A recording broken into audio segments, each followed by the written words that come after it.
अगर आपने यहाँ पर भी एक चेन देखी है, बस उधर टिक लगा दो टर्शरी है। यहाँ पर एक चेन देखा आपने, वहां पर क्या लगाना है अभी मुझे बता दो।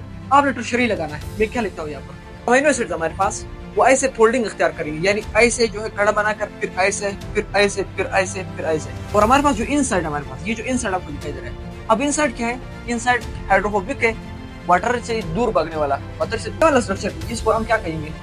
Beta flat sheets. वो कौन है हमारे पास? यहाँ पर मैं लिख रहा हूँ आपके सामने, याद रखना, वो हमारे पास है आयोनिक बॉन्डिंग। अच्छा, तो सेकेंडरी स्ट्रक्चर हमारे पास जो है, अब सेकेंडरी स्ट्रक्चर में आप देख ले, यहाँ पर हमारे पास क्या होगा? यहाँ पर हमारे पास होगा वो जो sequence of amino acid primary structure में बना था, वो प्राइमरी स्ट्रक्चर अब क्या करेगा? वो अब क्या करेगा स्टूडेंट्स? फोल्ड हो जाएगा, यानी वो क्या हो जाएगा? एक फोल्डिंग का शक्ल इख्तियार करेगा, एक रेगुलर फोल्डिंग इख्तियार करेगा। मैं यहाँ पर क्या लिखता हूँ? मैं कहता हूँ स्ट्रक्चर फाउंड बाई, मैं कहता हूँ स्ट्रक्चर, मैं यहाँ पर डिफिनेशन से आपको समझाता हूँ, द स्ट्रक्चर फाउंड बाय, किस चीज के जरिए बना? क्या मैं कहता हूं? मैं कहता हूं bye regular folding, regular folding of amino acids, amino acid chains. ये मैं बात कर रहा हूं। मैं क्या कहता हूं? हमारे पास क्या है? हमारे पास ये, हमारे पास क्या है? ये अमाइनो एसिड के चेन्स। अब ये अब देख लीजिए, अमाइनो एसिड का क्या है? एक चेन है। अब ये क्या है? अमाइनो एसिड का चेन है। ये ग्रीन ग्रीन हमारे पास क्या है? अमाइनो एसिड है। अब ये अमाइनो एसिड क्या कर रहे हैं? ये हमारे पास क्या हो गए? फोल्ड हो गए ना। तो इस फोल्डिंग वाले स्ट्रक्चर को हम सेकेंडरी स्ट्रक्चर कहेंगे। सीधी सी बात है। यही रेड वाला जो है, यही रेड वाला, यही इसी रेड वाले को मैं यहाँ पर इस तरह ड्रा करता हूँ। ये देख, इस सिंपल था, पहले इस तरह था। अब यही जब फोल्ड हो जाएगा, ये ऐसे जब फोल्ड हो गया, तो इस फोल्डिंग वाले स्ट्रक्चर में बदलने की वजह से इसको हम सेकेंडरी स्ट्रक्चर कहेंगे। या अगर ये वाला स्ट्रक्चर अख्तियार करते हो, इसको हम हेलेक्स स्ट्रक्चर कहेंगे। ठीक है, हेलेक्स स्ट्रक्चर। ये एक हमारे पास है राइट हेलेक्स, एक हमारे पास क्या है? लेफ्ट हेलेक्स है। लेकिन नेचुरली हमारे पास, हमारे बॉडी में क्या होगा? हमारे बॉडी में जो है वो हमारे पास राइट हेलेक्स होगा। राइट हेलेक्स हमारे पास, ये राइट हेलेक्स है। ये हमारे पास क्या है? लेफ्ट हेलेक्स है। ठीक है, ये हमारे पास क्या है? ये मैं यहाँ पर लिख रहा हूँ। ठीक है, हमारी नेचुरल बॉडी में जो अमीनो एसिड है वो हमारे पास राइट वाले, वो हमारे पास लेफ्ट वाले जो है वो नहीं है। ठीक है, ये आपने इस वाले को याद रखना है। या अल्फा हेलिक्स का जो डीएनए की तरह स्ट्रक्चर इख्तियार कर सकता है। लेकिन दूसरा स्ट्रक्चर इसको हम इसमें जो शामिल करेंगे, फोल्डिंग ऑफ अमीनो एसिड, वो होगा बीटा प्लेट शीट्स। उसमें ये होगा कि जो अमीनो एसिड हमारे पास वो ऐसे फोल्डिंग इख्तियार करेंगे, यानी ऐसे जो है कड़ा बनाकर, फिर ऐसे, फिर ऐसे, फिर ऐसे, फिर ऐसे, यानी ऐसे जो एक स्ट्रक्चर बनाएंगे जिगजैग। यहाँ पर मैं यहाँ पर देख रहा हूँ, ये जो स्ट्रक्चर आपको दिखाई दे रहा है। अब ये देखिए फोल्डिंग ऑफ अमीनो एसिड हो रहा है। ये भी जो है सेकेंडरी स्ट्रक्चर है, ये भी सेकेंडरी स्ट्रक्चर है। अगर ये वाला स्ट्रक्चर, इसको हम क्या कहेंगे? इसको हम कहेंगे बीटा, बीटा, यहाँ पर मैं लिखूंगा बीटा फ्लेट शीट्स। ये वाला स्ट्रक्चर भी हमारे पास बना। ये तो ठीक है, मान लिया। इसको हम क्या कहेंगे? इस वाले स्ट्रक्चर को, यहाँ पर मैं लिख रहा हूँ अल्फा हेलिक्स। क्या लिख रहा हूँ मैं? अल्फा हेलिक्स लिख रहा हूँ। आपने तो ठीक है, आपने कहा सब ठीक है, मान लिया। लेकिन ये बनता किस तरह, ये तो बताइए। आप देख लीजिए यहाँ पर जो स्ट्रक्चर है ना, इस स्ट्रक्चर के अंदर हमारे पास, अब यहाँ पर दो अमीनो एसिड को अगर मैं यहाँ पर फाइंड आउट कर दूं दो अमीनो एसिड को, ये हमारे पास एक अमीनो एसिड है, ये यहाँ पर मैं एक और अमीनो एसिड लिखता हूँ, ये हमारे पास दूसरा अमीनो एसिड है। अब इनके दरमियान ये जो रेड रेड है, ये तो अपना क्या है? ये हमारे पास क्या है? एक आप कह सकते हैं इसके अंदर इनके दरमियान पेप्टाइड बॉन्ड था, वो तो ठीक है, मान लिया। लेकिन अगर मैं बात करूं, यहाँ पर एक और अमीनो एसिड मैं ड्रा करता हूँ, यहाँ पर मैं एक और अमीनो एसिड ड्रा करता हूँ, यहाँ पर आप देख लें, मैं यहाँ पर एक और अमीनो एसिड ड्रा करता हूँ। अब देख लें, ये हमारे पास क्या है? ये हमारे पास जो है इनका प्राइमरी पेप्टाइड बॉन्ड है। लेकिन हमारे पास अगर इस तरह हो जाए, यहाँ से यहाँ तक अगर हमारे पास बॉन्ड बन जाए, यहाँ से यहाँ तक, यहाँ से यहाँ तक, या अगर मैं यहाँ पर आपको समझा दूं, यहाँ से ये जो अमीनो एसिड है ना, अगर ऐसे अमीनो एसिड के इस वाले से और इस जगह से बॉन्ड बन जाए, ये देख लीजिए, ये बॉन्डिंग, ये हमारे पास कौन सा हाइड्रोजन बॉन्डिंग है? इंट्रामालिक्यूलर हाइड्रोजन बॉन्डिंग इनके अंदर मौजूद है।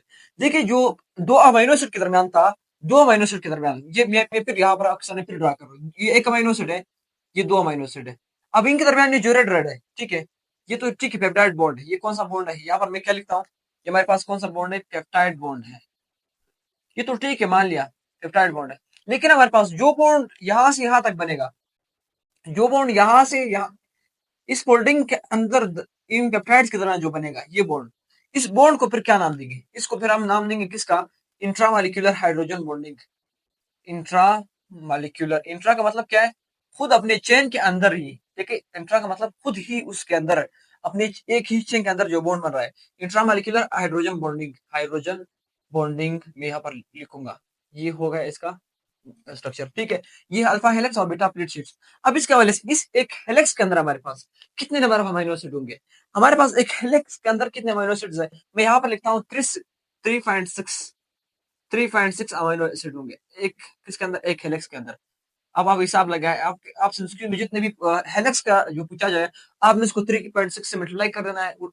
अगर आपको 10 टर्न दिया जाए, आपसे कहा जाए कि सेकेंडरी स्ट्रक्चर के एक 10 टर्न में उठा रहा हूं, तो 10 टर्न्स में ये एक टर्न है। अगर इस तरह मैं 10 टर्न उठा लूं, फिर कितने अमीनो एसिड होंगे?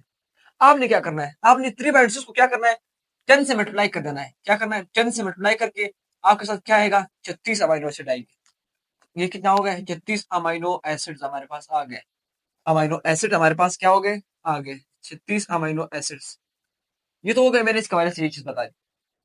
ये एक हेलिक्स के अंदर आपने जो है याद रखना है, ठीक है। इसके वाले से एक और भी आपने इंपॉर्टेंट पॉइंट जो याद रखना है, इसके अंदर जो बॉन्डिंग मैंने बताया क्या था, हाइड्रोजन बॉन्डिंग था। सी एक, ये तो एक पहली बात ये है। सी दूसरी बात इसके अंदर ये है, इसकी स्टेबिलिटी, इसी तरह इसकी फॉर्मेशन कब होगी, ये आपने ये चीज याद रखनी है। देख लीजिए यहाँ पर सेकेंडरी जो स्ट्रक्चर है ना, सेकेंडरी स्ट्रक्चर जब उस वक्त बनता है जब हमारे पास प्राइमरी स्ट्रक्चर बन जाए। अब आगे कुछ और भी हमारे पास चीजों के आगे भी एक हमने जो है स्ट्रक्चर्स बनाने होते हैं बॉडी में, तो इसलिए हमारे पास फिर सेकेंडरी स्ट्रक्चर बनने लग जाता है। यहाँ पर मैं क्या लिखा हूँ आपके सामने, यहाँ पर मैं लिखता हूँ कि हमारे पास जो सेकेंडरी स्ट्रक्चर है ना, सेकेंडरी स्ट्रक्चर, ये हमारे पास क्या है, एक स्टेबल स्ट्रक्चर है। क्योंकि स्टेबल इसलिए है कि यहाँ पर जो ये जो हेलिक्स स्ट्रक्चर है और ये जो यहाँ पर इसके अंदर जो बीटा प्लेट शीट स्ट्रक्चर है, अब ये दोनों क्यों जो है हमारे पास स्टेबल है, इसलिए स्टेबल है कि हमारे पास ये तो पहली बात ये इनसॉल्युबल है, ठीक। इसके अंदर जो सेकेंडरी स्ट्रक्चर है फैब्रियस वाला, फैब्रियस जो स्ट्रक्चर है, इसका जो सेकेंडरी में जो स्ट्रक्चर आता है वो हमारे पास कौन सा है, फैब्रियस स्ट्रक्चर है। फाइब्रियस प्रोटीन हम कहते हैं। अब ये फाइब्रियस स्ट्रक्चर इसके अंदर इसलिए आता है कि हमारे पास क्या है, इनसॉल्युबल है। क्या है हमारे पास, मैं यहाँ पर क्या लिखता हूँ, मैं कहता हूँ इनसॉल्युबल। सॉल्युबिलिटी कोई भी जो है ऐसा कोई रिएक्शन शो नहीं करता है, इनसॉल्युबल है। इसी तरह क्या है, नॉन क्रिस्टलाइन। आप इसको क्रिस्टलाइज फॉर्म में नहीं ला सकते, नॉन क्रिस्टलाइन, ठीक है, नॉन क्रिस्टलाइन। इसी तरह मैं कहता हूँ क्या हमारे पास इलास्टिक इन नेचर है। इनके अंदर क्या है, इलास्टिसिटी। ये तीन खुशियात की वजह से हमारे पास ये जो फाइब्रस स्ट्रक्चर हमारे पास क्या है, स्टेबल है। यहाँ पर मैं क्या लिख रहा हूँ, स्टेबल।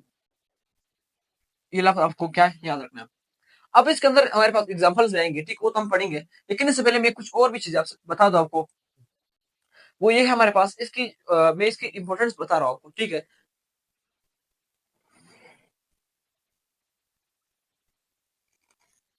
अब आप यहाँ पर देख रहे, ठीक है। यहाँ पर आप देख ले, यहाँ पर एक किधर बनेगा हमारे पास, याद रखना। ये हमारे पास कितने किस जगह पर बनता है, देख ले। हमारे पास मैं कुछ चीजें यहाँ पर लिखूंगा। हमारे पास सबसे पहला जहाँ पर ये बनेगा वो है कोलाजिन। देखिए कोलाजिन हमारे पास हमारे बॉडी का जो मोस्ट अबंडेंट है, सबसे ज्यादा जो प्रोटीन हमारे बॉडी में है, इस हमारे बॉडी के मसल जो बन रहे हैं, ठीक है, हमारे बॉडी का स्ट्रक्चर बन रहा है, वो इस कोलाजिन प्रोटीन से बनेगा। ये हमारे पास खुद क्या है, जो है सेकेंडरी स्ट्रक्चर है। कोलाजिन हमारे पास इसमें आएगा, फिब्रिन आएगा, फिब्रिन, फिब्रिन इसके अंदर आएगा। इसी तरह इसके अंदर एक और आएगा, सिल्क आएगा इसके अंदर, सिल्क। और इसी तरह मायोसिन आएगा, मायोसिन आएगा, ठीक है। ये जो स्ट्रक्चर हमारे पास, ये कहाँ पर आते हैं हमारे पास, इस और इसके इसके साथ एक और भी आप लिख ले, एक्टिन आप लिख ले, ठीक है। इसका ये तो हो गई इसके एग्जांपल, ठीक है। ये चीजें मैंने समझा दिया आपको। और एक और बात मैं इसके बारे में जिक्र, ये जो मायोसिन है ना, मायोसिन इसका एग्जांपल है। अब इसका ये जो मायोसिन का स्ट्रक्चर मैं आपको सामने यहाँ पर ड्रा करता हूँ। अब मायोसिन को आप देख ले, मायोसिन हमारे पास ये वाला स्ट्रक्चर है, ये हमारे पास क्या है, मायोसिन है। अब मायोसिन के हेड्स देखो, अब इसके जो हेड्स है ना, ये हेड एरिया है। इसके जो हेड्स हमारे पास वो क्या है, ग्लोब्यूलर है। क्या है हमारे पास, ग्लोब्यूलर, ग्लोब्यूलर, ठीक है। यानी वो क्या है, सोलुबल इन वाटर है। लेकिन इसके जो टेल्स है, टेल टेल हमारे पास क्या है, ये जो फ्राई एरिया है आपको दिख रहा है, ये टेल, ये हमारे पास क्या है खुद, ये हमारे पास फाइब्रियस है। तो इसका आपसे मुश्किल पूछा जा सकता है कि हमारे पास इसको आप किस कैटेगरी में डालेंगे। हम इसको, इसका जो टेल है ना, इसकी बुनियाद पर हम इसको किधर डालेंगे, सेकेंडरी स्ट्रक्चर के अंदर डालेंगे, ठीक है। ये मायोसिन एग्जांपल आपको याद रखना चाहिए। एक और बात आपको पता हो कि इसके जो एग्जांपल्स है, ठीक है, ये आपको याद रखना चाहिए, इसका जो स्ट्रक्चर आपको याद रखना चाहिए। इसी तरह मैं बढ़ता हूँ अभी टर्शियरी स्ट्रक्चर की तरफ। देखो टर्शियरी स्ट्रक्चर उस वक्त बनता है जब सेकेंडरी स्ट्रक्चर हमारे पास ये थ्री डायमेंशनल फोल्डिंग शुरू कर दे। अब ये पहले तो ये फोल्डिंग था, ठीक है, ये सिंपल फोल्डिंग था। अब अगर ये फोल्डिंग हमारे पास ये एक थ्री डायमेंशनल स्ट्रक्चर में हो जाए, किस तरह हो जाए, हमारे पास यहाँ से भी एक सेकेंडरी स्ट्रक्चर हो, यहाँ से भी हो, यहाँ से भी हो, यहाँ से भी हो, ये कैसे आपस में एक मिल जाए, एक ऐसा जो है एक स्ट्रक्चर बनाए जिसको हम कहते हैं फोल्डिंग बैक ऑफ पॉलीपेप्टाइड्स। यहाँ पर मैं क्या कहता हूँ, यहाँ पर मैं लिखता हूँ सबसे पहले आपके सामने फोल्डिंग बैक ऑफ पॉलीपेप्टाइड्स। कैसे बनता है tertiary structure? Folding back of polypeptides, folding back of polypeptides, back of polypeptides, यहाँ पर मैं लिख रहा हूँ। ठीक है, किस तरीके से? Three dimensionally, and three dimensional structure बनाएंगे। कैसे बनाएंगे? मैं यहाँ पर आपके सामने लिख रहा हूँ। यहाँ पर हमारे पास देख ले आप, ये देख ले, मैं यहाँ पर इसको आपके सामने ड्रा करता हूँ। यहाँ देख ले, ये इसका क्या हो गया? स्ट्रक्चर हो गया। अब ये यहाँ पर आप देख ले, ये कैसे गोल स्फेरिकल 3D स्ट्रक्चर बना दिया। इस स्ट्रक्चर को हम क्या कहेंगे? टर्शियरी स्ट्रक्चर कहेंगे। अब इस टर्शियरी स्ट्रक्चर के अंदर हमारे पास कौन सा बॉन्डिंग होगा जो ये स्ट्रक्चर बना रहे हैं? सबसे पहले तो आपको ये बात ये पता होना चाहिए कि सेकेंडरी स्ट्रक्चर में हमारे पास जो 3 बॉन्डिंग मैंने बताने थे, यहाँ पर मैं सबसे पहले इससे पहले मैं यह बता दूं आपको, यहाँ पर आपको याद रहना चाहिए, ये 3 बॉन्डिंग आपको पता होना चाहिए। एक हमारे पास है हाइड्रोजन बॉन्डिंग, हाइड्रोजन बॉन्डिंग हमारे पास यहाँ पर सेकेंडरी स्ट्रक्चर की मैं बात कर रहा हूँ। ठीक है, हाइड्रोजन बॉन्डिंग आप याद रखें, वेंडरवाल फोर्सेस, वेंडरवाल फोर्सेस, ये आपको याद रखना चाहिए। और एक और है डाइसल्फाइड ब्रिजेस, ठीक है, डाइसल्फाइड ब्रिज, ये आपको याद रहना चाहिए। ये तीन हमारे पास, ठीक है, ये तीन हमारे पास क्या है? एक हाइड्रोजन बॉन्डिंग, एक वेंडरवाल पर, ये तीन हमारे पास कहाँ पर है? ये सेकेंडरी स्ट्रक्चर में। लेकिन अगर मैं इसकी टर्शियरी की बात करूँ, इसमें जो सबसे इंपॉर्टेंट आपको याद रहना चाहिए वो कौन है हमारे पास? यहाँ पर मैं लिख रहा हूँ आपके सामने, याद रखना, वो हमारे पास है आयोनिक बॉन्डिंग। टर्शियरी में हमारे पास जो मोस्ट प्रोमिनेंट है वो कौन है? आयोनिक बॉन्डिंग, आयोनिक बॉन्डिंग हमारे पास मौजूद है। ठीक है, यहाँ पर आयोनिक बॉन्डिंग मौजूद है। लेकिन आपको पता होना चाहिए, हर प्रोटीन के अंदर हमारे पास दो स्ट्रक्चर तो इंपॉर्टेंट होते हैं, हर वक्त होते हैं। एक हमारे पास जो हमारे पास हाइड्रोजन बॉन्डिंग है, हाइड्रोजन बॉन्डिंग हमेशा रहेगा, ये आपको पता होना चाहिए। ठीक है, ये जो हमारे पास हाइड्रोजन बॉन्डिंग होना चाहिए। इस तरह प्राइमरी स्ट्रक्चर और प्रोटीन के अंदर जो है होता है, प्राइमरी स्ट्रक्चर होना चाहिए, हाइड्रोजन बॉन्डिंग जरूरी होगा। लेकिन अगर टर्शियरी की बात करूं, यहाँ पर हमारे पास क्या है? आयोनिक बॉन्डिंग मौजूद है। दूसरा में आपको यहाँ पर लिख, डाइसल्फाइड ब्रिज भी यहाँ पर मौजूद है, डाइसल्फाइड ब्रिजिंग की मैं बात कर रहा हूँ। ठीक है, यहाँ पर मौजूद है हाइड्रोजन बॉन्डिंग, यहाँ पर भी मौजूद है। ठीक है, ये आपको याद रखना चाहिए, क्योंकि सेकेंडरी ही मिलकर हमारे पास टर्शियरी बना रहे हैं। ये आपको एग्जाम्पल यहाँ पर पता होना चाहिए। और इसकी अगर मैं शेप की बात करूँ, शेप हमारे पास का क्या है? ग्लोबुलर शेप है। ग्लोबुलर का मतलब क्या है? ग्लोबुलर का मतलब ये कि गोल, जो आपको ग्लोब, ग्लोब लाइक जो स्ट्रक्चर है इसको हम कहेंगे। इसी तरह अगर मैं इसके अंदर बात करूँ और चीजों की, ये हमारे पास क्या है? इसके सलूबल है। ये क्या है? ग्लोबुलर का ये हमारे पास क्या है? सलूबल है। ये आपको पता होना चाहिए, सलूबल है।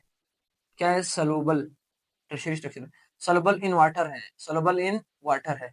और क्या है इसका आगे? सॉल्युबल इन वाटर का मतलब क्या है कि हमारे पास क्या है? करस्टलाइज हो सकता है। क्या हो सकता है? करस्टलाइज हो सकता है। इसका मतलब और क्या है? इसका मतलब ये है कि हमारे पास क्या है? इन इलास्टिक है, इसके अंदर इलास्टिसिटी फिर नहीं होगी। ठीक है, इन इलास्टिक है। ठीक है, इसी तरह हमारे पास क्या है? सॉल्युबल है, करस्टलाइज है, लेकिन इन इलास्टिक होगा। इसी तरह मैं और बात इसके अंदर करता हूँ आपको।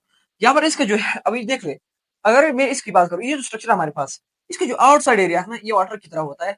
ये देखिए, ये हमारे पास क्या आउटसाइड क्या है? किसकी तरफ? वाटर की तरफ है। और हमारे पास जो इनसाइड, हमारे पास ये जो इनसाइड आपको दिखाई दे रहा है, अब इनसाइड क्या है? इनसाइड हाइड्रोफोबिक है, वाटर से दूर भागने वाला, वाटर से नफरत करने वाला, यानी हेट करने वाला।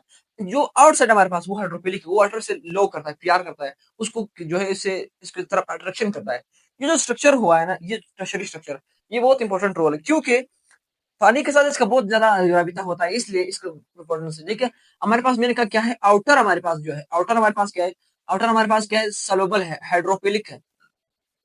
क्या है हमारे पास? यहाँ पर मैं लिखता हूँ हाइड्रोफिलिक अमाइनो एसिड्स है, hydrophilic amino acids, hydrophilic amino acids है हमारे पास, हाइड्रोफिलिक अमाइनो एसिड्स है।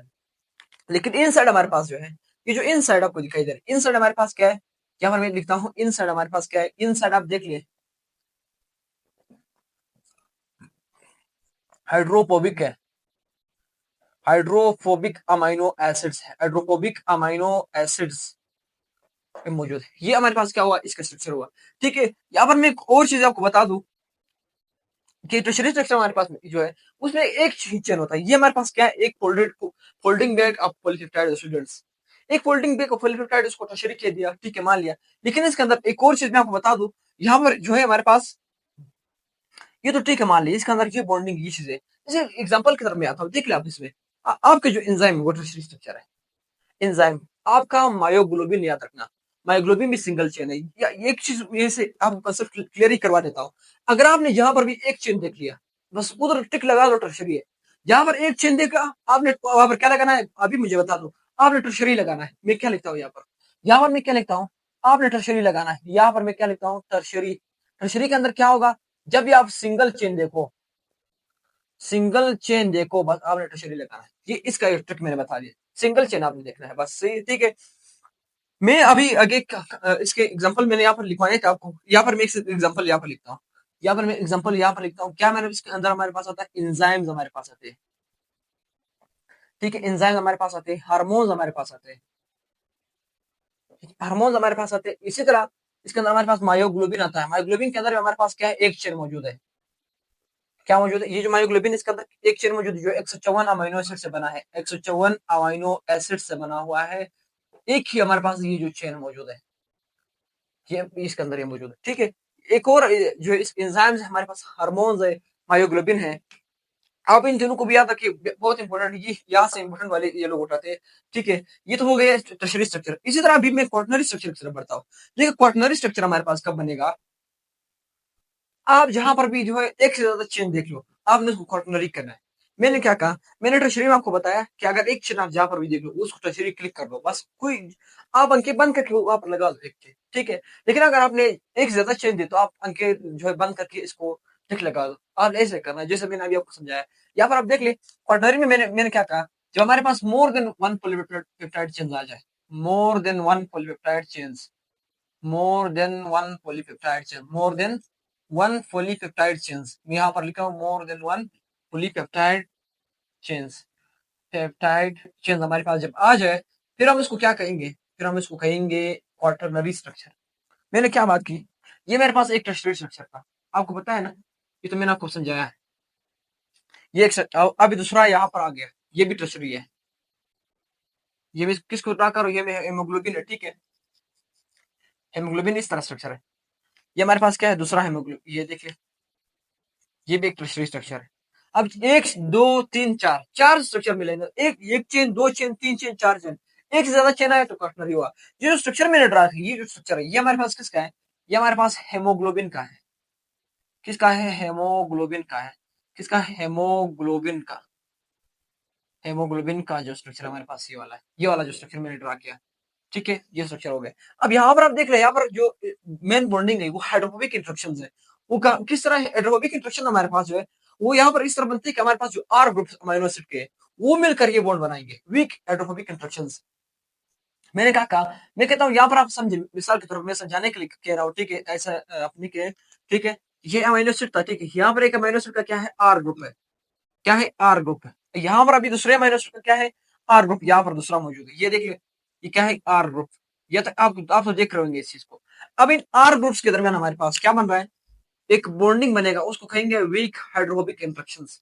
वीक हाइड्रोफोबिक इंट्रक्शंस कौन सा बॉन्डिंग है, मैं यहाँ पर लिखता हूँ weak hydrophobic interactions, weak hydrophobic interactions, weak hydrophobic interactions मैं यहाँ पर लिख रहा हूँ, ठीक है। यहाँ पर तो मैंने आपको ये बात समझा दी, ठीक है, हाइड्रोफोबिक इंट्रक्शंस है। अब इसका मतलब ये नहीं कि सिर्फ हाइड्रोफोबिक इंट्रक्शंस है, बल्कि इसका मतलब ये भी है कि इसके अंदर और भी बॉन्डिंग है। इसके अंदर जो मौजूद है वो आप कहेंगे कि डाइसल्फाइड ब्रिजेस भी मौजूद है। यहाँ पर डाइसल्फाइड हमारे पास क्या है, ब्रिजेस मौजूद है, ठीक है। यहाँ पर क्या मौजूद है, डाइसल्फाइड ब्रिज हमारे पास मौजूद है। इसी तरह हमारे पास यहाँ पर जो मौजूद है वो क्या है, वो हमारे पास आयोनिक बॉन्डिंग भी यहाँ पर मौजूद है, आयोनिक बॉन्डिंग।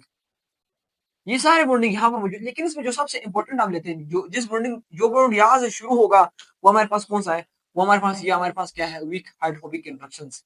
ये वाला बॉन्डिंग यहाँ पर अभी नया आ गया, ठीक है। ये हमारे पास क्या हुआ, एक हेमोग्लोबिन का स्ट्रक्चर है। अब इस हेमोग्लोबिन के अंदर हमारे पास मोर देन वन चेंज है ना, यहाँ पर मैं क्या लिखूंगा, मोर देन वन चेंज।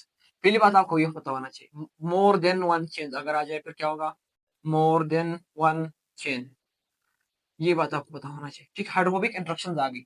इसी तरह आप देख लीजिए इसमें, ये जो हेमोग्लोबिन है ना, अब हेमोग्लोबिन के अंदर हमारे पास देखिए सल्फर भी तो मौजूद है ना, लेकिन यहाँ पर डाइसल्फाइड ब्रिजेस नहीं है। हालांकि यहाँ पर डाइसल्फाइड ब्रिजेस होते हैं, देखिए डाइसल्फाइड ब्रिजेस के अंदर उस वक्त बनेंगे जब हमारे पास क्या हो, एक सल्फर कंटेनिंग अमाइनो एसिड हो। पहली बात ये हो, सल्फर कंटेनिंग अमाइनो एसिड। दूसरी बात ये हो, प्रॉपर ओरिएंटेशन हो, यानी एक स्पेसिफिक डायरेक्शन हो, फिर डाइसल्फाइड ब्रिज बनेगा। लेकिन हमारे पास यहाँ पर बात क्या है, यहाँ पर हेमोग्लोबिन के अंदर हमारे पास सल्फर तो है लेकिन प्रॉपर ओरिएंटेशन नहीं है।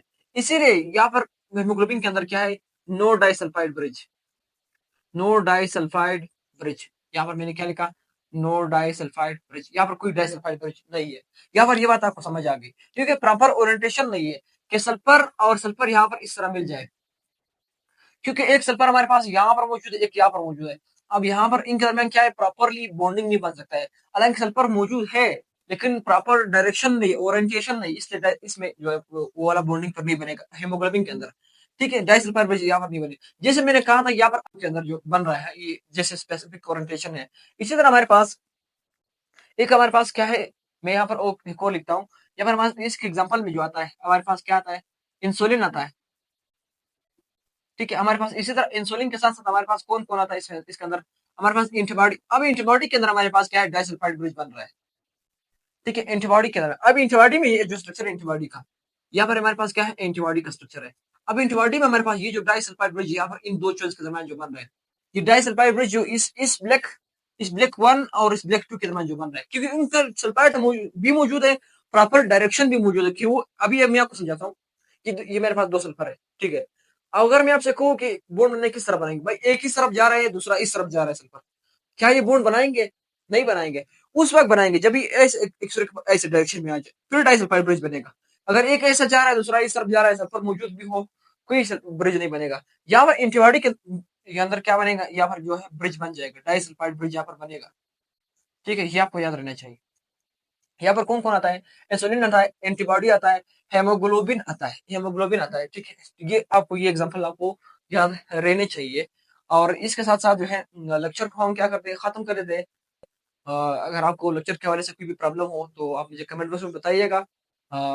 इसके साथ साथ हमारे चैनल को लाइक भी करें, सब्सक्राइब करें, शेयर करें अपने दोस्तों के साथ, और इल्म फैलाने के इस अमल में हमारा साथ दे। थैंक्स।